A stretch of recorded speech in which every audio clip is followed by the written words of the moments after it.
One thing you want to think about with children, especially young children, this is really important, you got to get this right. When you have a baby, say, you can't believe it.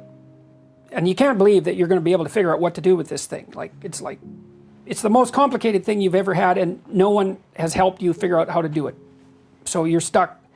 And then like 3 months later, it's like you can't really imagine what life would be like without that baby. And then it's sort of like, this goes on forever. That's how it feels, but it doesn't. Right. You have little kids for 4 years.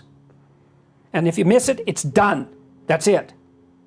So you got to know that. It's, you know, lots of things in life you don't get to do more than once. Now, obviously you can have more than one child, but all I'm saying is that period between 0 and 4, 0 and 5, there's something about it that's really, it's like a peak experience in life. And it isn't much of your life. You know, because you think of it as a long time. It's not that long, man. 4 years goes by so fast you can't believe it. And if you miss it, it's gone. So you miss it at your peril and you don't get it back. And that's not, I know it, with your career, you miss opportunities, you fall behind. This happens to women a lot. It's part of the reason for the pay gap. And it's really hard on women, you know, although no one knows what to do about it. So, and I would also say, well, you talk to each other, try to minimize your financial requirements to the degree that you can. See if there's other ways that you can generate income. And come to a consensual solution and try not to torture yourself with guilt, with whatever you come up with. But do remember, because you know, you've got financial responsibilities and often you need 2 incomes and there's no easy way of dealing with it. And for women, it often seems that no matter what they do, it's wrong, right? They stay home with the kids, it's wrong. If they go to work, it's wrong. If they do both, it's wrong. And I'm not being smart about that. That's rough, man. But having said all that, I would say again, you got little kids for 4 years. Don't miss it. You will regret it.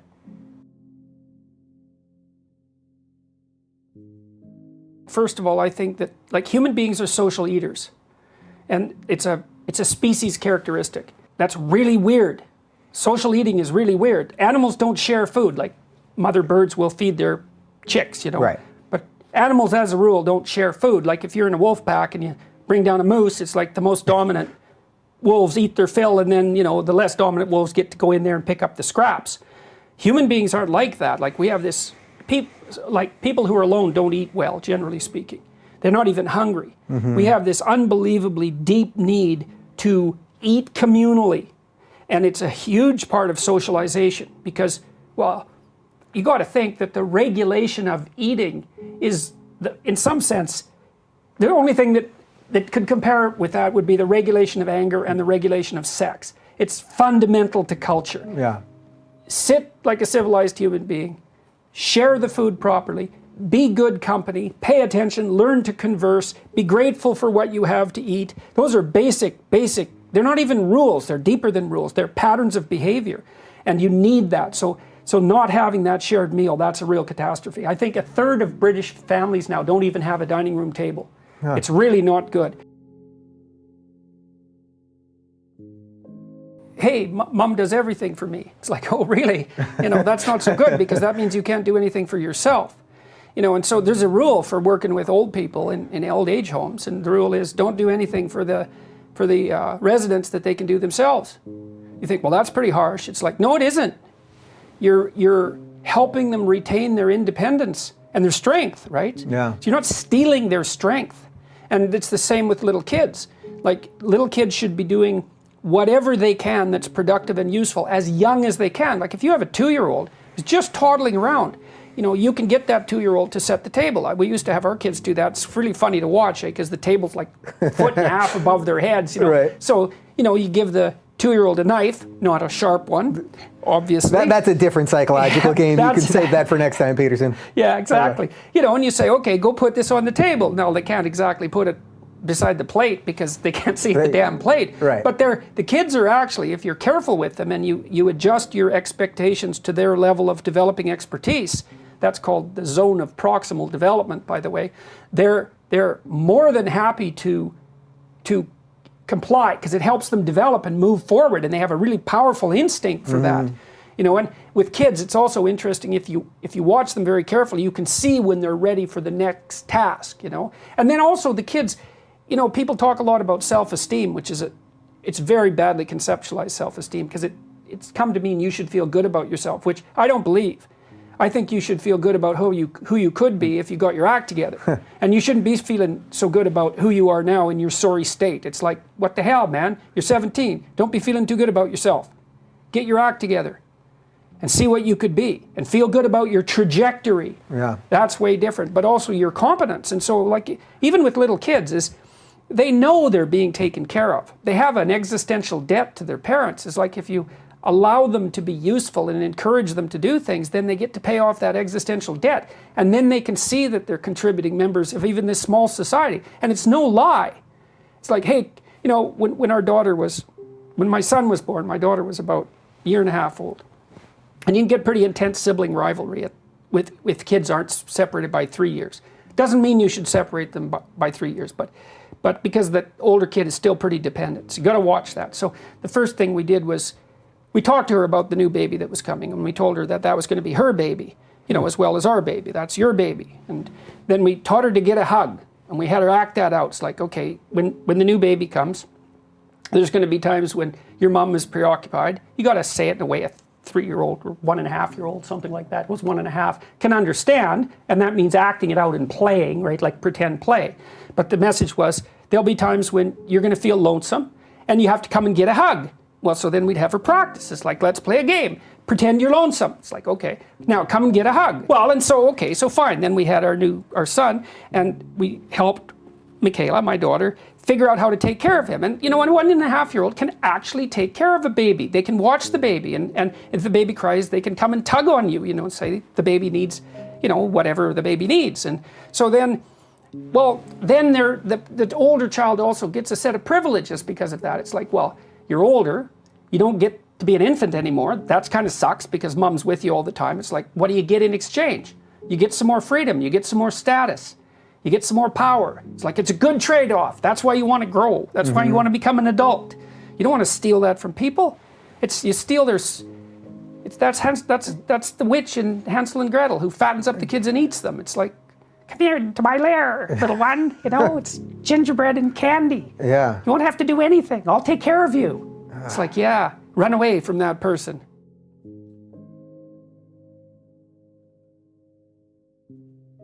You got to distinguish between kinds of trust. There's naive trust. That's the trust you have when you're naive, surprisingly, when you don't think that anyone is ever out to hurt you. And if you're naive and you get hurt, then you get traumatized in proportion to the hurt and the naivety. Not advisable. You don't raise your children to be naive. In Sleeping Beauty, in the Disney film, the king and queen, they're older, they've been trying to have a child, they finally have one, Aurora, like she's everything to them. They have a christening party for her. They don't invite the evil queen. And you think, well, of course they don't. Who invites the evil queen to the birthday party? It's like, you got to invite the evil queen to your kid's life, because otherwise they don't know that life is hard, and they don't know that they can prevail through that. And so what happens to Sleeping Beauty is the first time she's disappointed, as soon as she grows up, as soon as she hits 16, pricks her finger, a little bit of blood, she wants to be unconscious because she can't tolerate it. She's been so protected, she can't tolerate life. It's like, so you want to make sure that your kids are exposed to experiences that push them and stretch them as much as you possibly can. I guess that's part of the competence thing we were talking about too.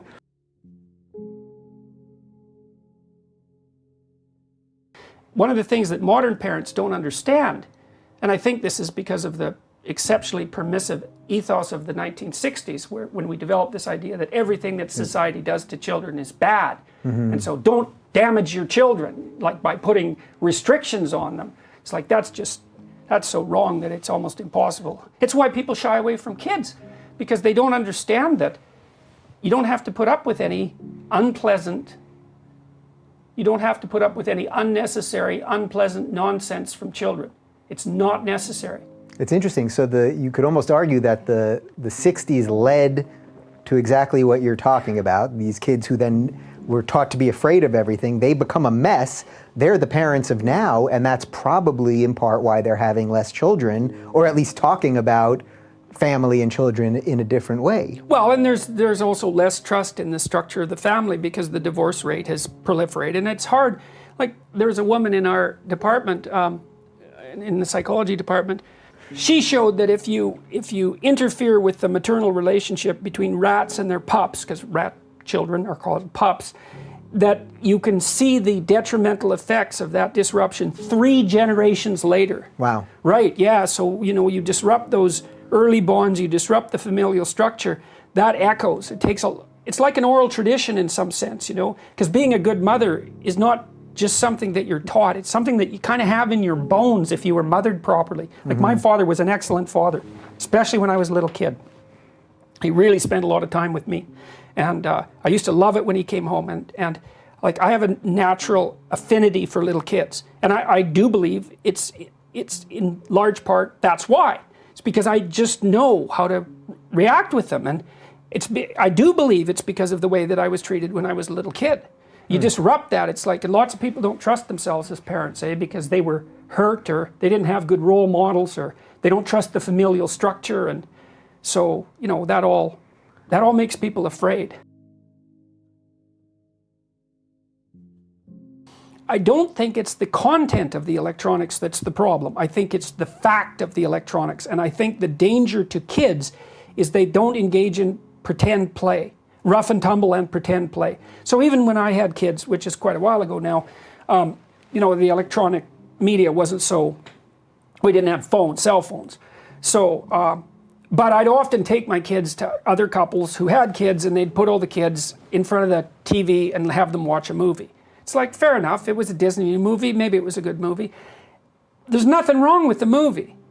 But there is something wrong with the fact that the kids aren't wrestling, that they're not using their imagination to figure out how to turn some weird object into a doll or a fire truck, or making a blanket fort and playing out the roles of the family. Like, those things are crucially important. We know that. The rough and tumble element, which is one of the things that fathers do with their kids. Like, it's really useful to play physically with your kids, because that's how they learn what doesn't hurt and what does hurt, because I've played with little boys who haven't had a father, and they're often awkward in their play. They don't know how to react to me first, so they're intimidated.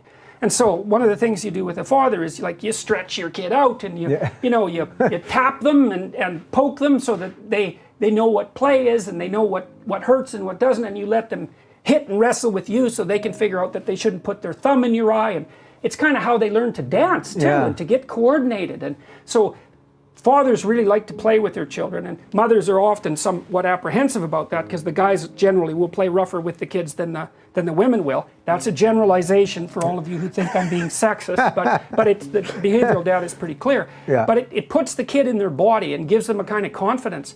And then when they're out on the playground and they've got that play circuit already activated, a new kid will come up who's like that, and they can just make a gesture at each other and bang, they're off playing. Yeah. But the kids who don't have that, it's like, other kids will come up, make a play gesture or two, nothing happens, they leave and go find a different kid.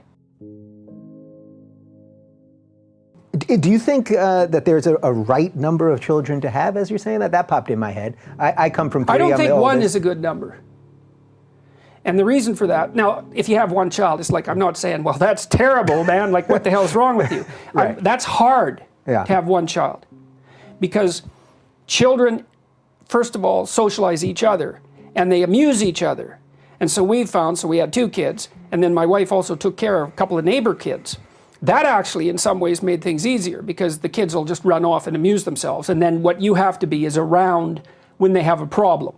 But they don't want you around, and you don't necessarily want them around. You have adult things to do, right? With one child, you've got the problem of having to amuse the child all the time. And the child has the problem of not having siblings to hash things out at a peer-to-peer level. And I think that maybe that one of the reasons the overprotected child, going to university phenomena has emerged is because children are now mostly produced by older couples, so who are more intent on doing everything right for them, but they also don't have enough siblings. So they're not getting sort of, they're like puppies that haven't had enough rough and tumble play with other puppies. Yeah. And they're really like that. I mean, and that's not good. We know from the animal developmental studies, like even with rats, social animals don't do that well unless they have peers to get into it with, you know. And a lot of socialization takes place between peers. And so I would say 2 kids minimum, because, well, then you have kids and they can amuse each other, and maybe 3 is nice, and you know, but one is, I do not believe that 1 is easier than 2. I don't believe that. Number 5, do not let your children do anything that makes you dislike them. This has sort of been a through line to at least the beginning part of our conversation. Yeah, well, the first thing is, it's the monster thing, like the Beauty and Beast thing. You are not a good guy, and you will take revenge on your children if they misbehave. You think, oh no, I like my children. It's like, other people might not like them. Maybe they don't behave very well, you know, and you think you like them because you're a saint, but you're not. And you will take revenge on those children if they do things that make you dislike them. So you're in the grocery store and you've got a 4-year-old, and the 4-year-old's pretty smart, checking you out all the time, like poking you and prodding you and seeing what's there, because that's what little kids do. They're not that verbal. You could compare their behavior in some ways to pack animals like dogs, which is why they like dogs and get along with dogs. They understand each other, you know. And so they're testing you out. And so they have a temper tantrum in the store and you don't know what to do about it. What you do, your kid has a temper tantrum in the store, you pick up the child, you go outside with them, you stand them up somewhere and just let them have it. Let them have the temper tantrum. It's like, they'll get sick of it soon enough. Go somewhere boring and dull. Say, well, have at her, man. Then the kid's done, you say, we're going to stand right here till you decide that you're going to behave. The child knows what that means. It's like, you're going to behave, or we're just going to stand here. It's like, fine. Okay, you don't do that. The child has a temper tantrum. The 3rd one, you know, you're embarrassed, you're turning red, everyone's sweating, everyone's looking at you like you're a horrible parent. It's like really unpleasant. You think, oh, I love my child, I like my child. It's like, no, you don't. That's a lie. You go home, the kid's forgotten all about it, you know. They go in their room, they make a little drawing, they're all thrilled, they come out and show it to you, and maybe they did a really good job, you know. Maybe they're even a little guilty about having the damn tantrum. But you, man, you're not happy. And you think, yeah, that's nice. And you go back to whatever useless thing you're doing. And you think, I got that little bastard. And you think, no, I wouldn't think that. It's like, yeah, wrong. You would. Wrong. Not only would you think it, you would act it out. And if you don't think that that's true, then you don't know yourself very well. And so you got to think, that little kid is little and powerless. Well, not as powerless as you might think, but fundamentally, you got the upper hand. And you've got the proclivity for tyranny deeply rooted in you. And so you better be real careful around that child. I used to tell my kids, you know, when I was not in a good mood, say, like, it would be better if you were in your room. And they didn't mind. They knew what it meant, you know. They were very young. They could understand that. It's like, you're a fine kid, you know, pat, pat, pat. I'm not in a good mood. Things are likely to be unpleasant. Why don't you just go play in your room for a while? It's like, away they went. They knew how to play in their room, you know, because I didn't want them being around me when I wasn't going to be a good guy. Yeah. And so, and kids, they know they can handle that, man. They can't handle lies. They can handle that sort of truth, no problem. And so, like, both my wife and I were very careful. It's like, when we're starting to not be happy with the kids, with one kid or the other, it was time to have a chat and figure out what it was that had gone off the rails and how we were going to fix it so that we were, like, thrilled to have that kid around. And that's the thing about kids is, you can be thrilled to have them around. Not always. You're tired, you're hungover, like you've had a bad day, the kid's cranky. Like, I'm not saying this is utopia. It's not. That's not the point. But the point is, though, you can manage your relationship with your kids and you can have an honest relationship with them, and then it will be the best relationship with anybody you've ever had in your life. And I can say that with some certainty because, like, I had a rough time with my daughter because she was very, very, very ill for a long time. It was really bad for like 7 years. It's still touch and go, but she was in excruciating agony for 2 straight years, which I can't believe she even did it because, like, 3 hours of pain that's intense, that's rough. 2 years, it's like, maybe you don't get through that, you know? But we had a good relationship and thank God, if our family hadn't been well put together by that point, it would have taken tragedy and turned it into hell. And so we had a rough time for those years, and still it was good. You know, and that's saying something because, well, she lost her hip and her ankle during that period. They were both replaced when she was 16, and so she was walking around on 2 broken legs for 2 years. It was brutal. But like my son, for example, during that period of time, and like hats off to him. He was only 14, you know, when he wanted to be out with all his friends. He stuck around. He supported her. He never complained about it. He never complained about the fact that he didn't get the attention he should have got. He was there like a bloody rock. And his sister relied on him a lot, loves him to death, partly because of that. It's like, that was a good thing, and it was because of that foundation.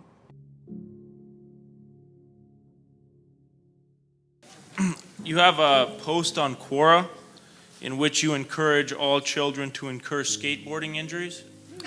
I have a book coming out in 2018 called 12 Rules for Life, An Antidote to Chaos. And one of the chapters in there is from that Quora posting, and it's called Don't Bother Children When They're Skateboarding. And it's sort of associated with what I had said earlier about parkour, for example, is that, you know, kids need to go out and push themselves against danger, because that's what life is pushing yourself against danger. And when you see kids doing things that are dangerous but spectacular, then you kind of have a moral obligation to back the hell off and let them experiment with their own mortality, because you can't keep them safe. The best thing you can do is make them able and courageous. And I would say that that's a more difficult lesson, generally speaking, for mothers to learn than for fathers to learn, and that was Freud's fundamental observation, but it's absolutely crucial. And so I've seen kids do, I mean, you know, you can obviously be a fool on a skateboard, although the distinction between being a fool and developing yourself is not as clear as people might like to imagine. And when kids are out there with no helmet and doing dangerous things, it's like, there's a part of me that of course is very worried about it, but there's another part of me that admires it very much, because they're practicing what they need to practice in order to cope with the world.